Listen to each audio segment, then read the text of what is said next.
Après ce titre sur Radio IDFM ou idfm98.fr, nous retrouvons Gérard Vespierre, notre analyste géopolitique, pour la deuxième partie de notre émission, numéro 7, Décryptons le monde. À présent, nous quittons la frontière russe et son arc de crise pour nous diriger vers un autre arc de crise, celui du Moyen-Orient. Gérard Vespierre, vous souhaitiez attirer notre attention sur la tension croissante entre l'Iran et Israël, dans ce que vous nommez une spirale des risques. Des actions militaires autour du pétrole et du nucléaire se déroulent entre ces deux États depuis maintenant quelque temps. Mais est-ce une nouveauté? N'y a-t-il pas déjà eu de telles opérations dans le passé? Jacqueline, vous faites vraiment très bien de poser cette question parce qu'effectivement, il y a eu dans le passé des opérations secrètes impliquant l'Iran et Israël autour du nucléaire. Il faut se reporter au début des années 2000 et à ce moment-là, les éléments du Conseil national de la résistance iranienne, donc des éléments d'opposition au régime en place à Téhéran, leur mouvement principal des combattants du peuple iranien, ont fait savoir à la communauté du renseignement international, et en particulier américaine, qu'ils avaient découvert des installations qui étaient liées à une progression du programme nucléaire militaire iranien. Et qu'est-ce qui s'est passé à ce moment-là? Les États-Unis, donc le président Bush, vous voyez, on remonte un petit peu, a décidé de faire agir la CIA et a demandé donc à ce qu'il y ait un programme qui lui soit proposé. Et donc, dans un premier temps, cette centrale de Natanz, donc, que nous connaissons bien maintenant, n'était pas à l'époque connue. Et donc, elle a fait l'objet d'attention particulière. Et la décision américaine a été, en travaillant avec le Mossad, d'infiltrer un virus à l'intérieur de la centrale qui, pendant 2 ans, a perturbé fondamentalement le fonctionnement des centrifugeuses, ces célèbres centrifugeuses, en les accélérant, en les ralentissant, en les arrêtant, sans que le tableau central de commande fasse observer un mauvais fonctionnement. Donc c'était vraiment quelque chose d'extraordinaire. Et finalement, un ingénieur est sorti un soir avec son ordinateur et en s'installant chez lui, le virus a gagné l'Internet et comme ça, le pouvoir iranien a pu se rendre compte qu'il y avait eu un virus à l'intérieur de la centrale de Natanz. Donc cela a été mis en place pour contraindre et amener les Iraniens à discuter de leur programme nucléaire et aboutir à des négociations.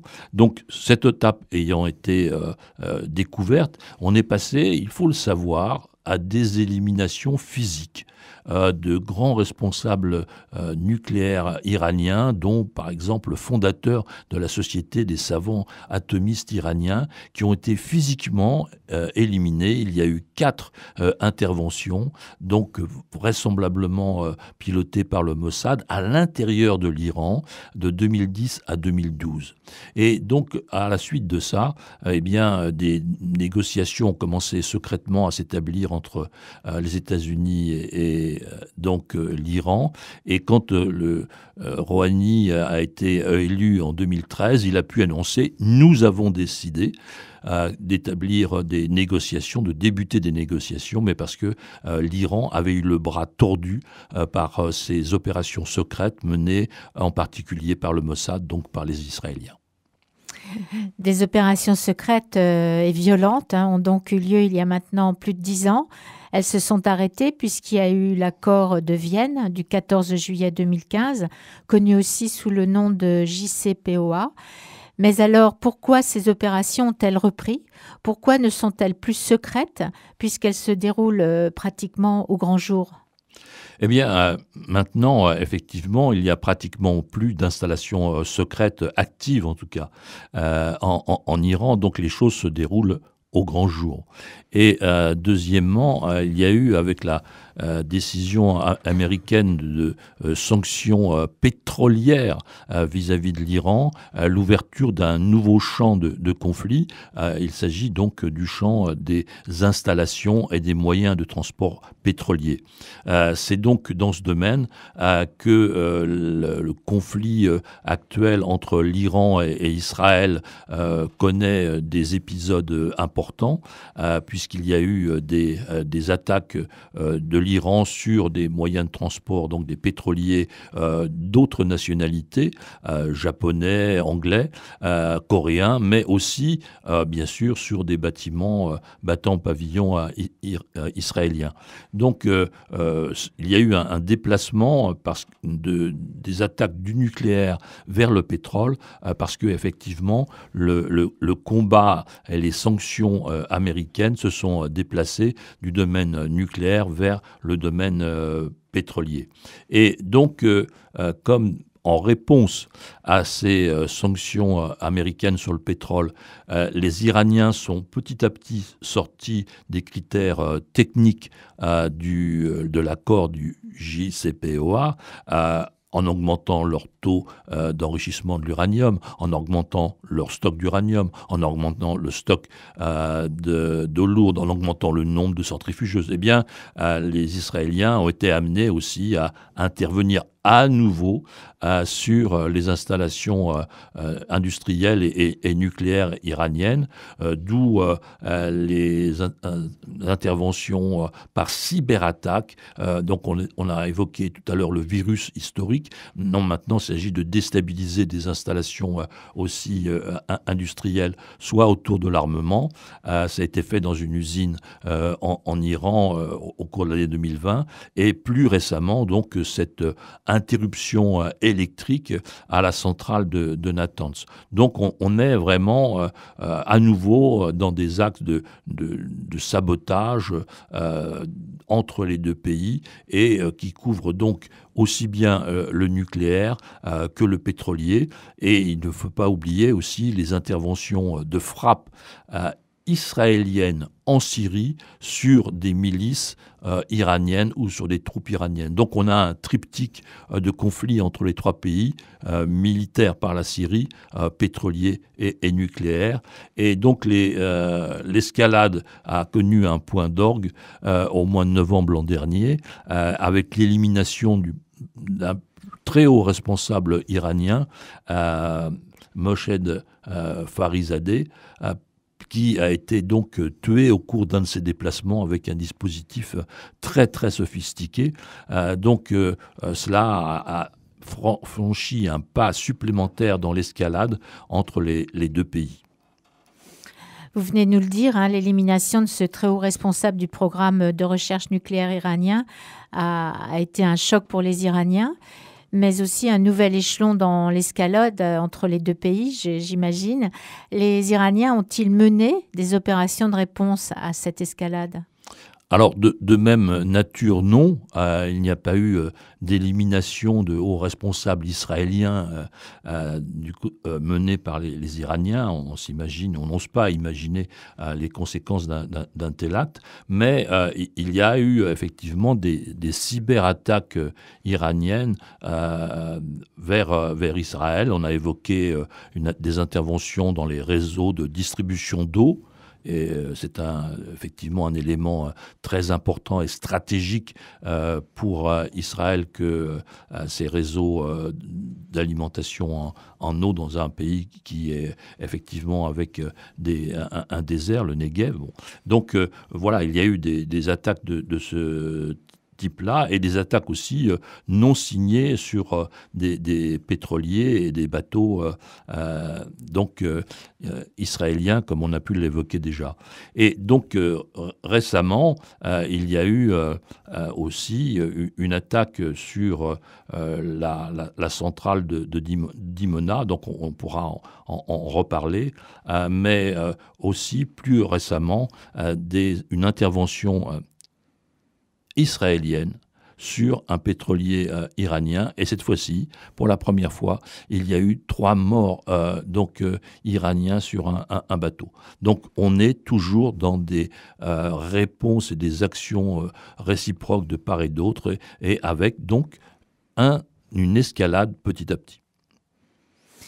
Vous venez d'en parler. Il y a eu la semaine dernière le tir d'un missile, certes lancé depuis la Syrie, mais est-ce que ça n'a pas fortement fait évoluer la situation puisque cette trajectoire a conduit à un impact proche de la centrale nucléaire israélienne de Dimona, comme vous l'avez évoqué. Donc, effectivement, là, c'est une opération ou un événement. Donc là, on a le choix entre les deux visions.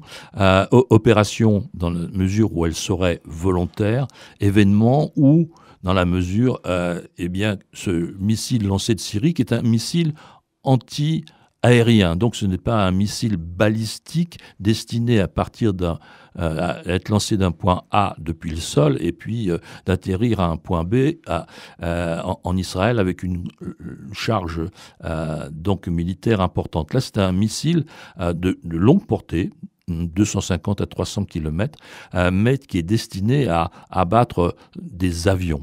Et effectivement, il a été lancé, les Syriens l'ont reconnu dans le cadre d'une opération d'intervention des forces israéliennes en Syrie.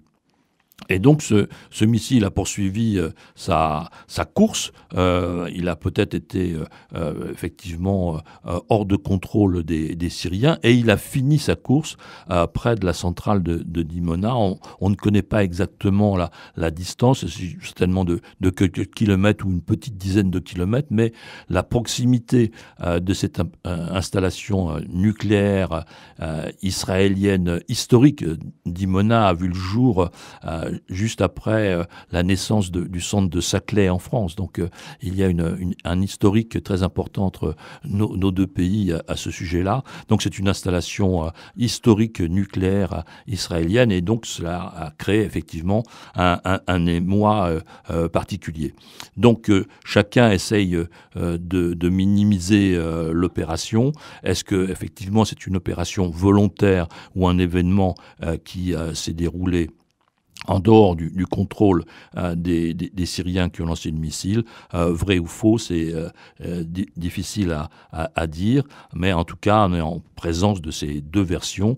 Et face à cela, comme je l'ai évoqué il y a quelques minutes, eh bien les Israéliens ont répliqué en attaquant pendant le week-end un pétrolier iranien au large de la Syrie, et il y a eu effectivement 3 morts. Donc on est toujours dans cette spirale.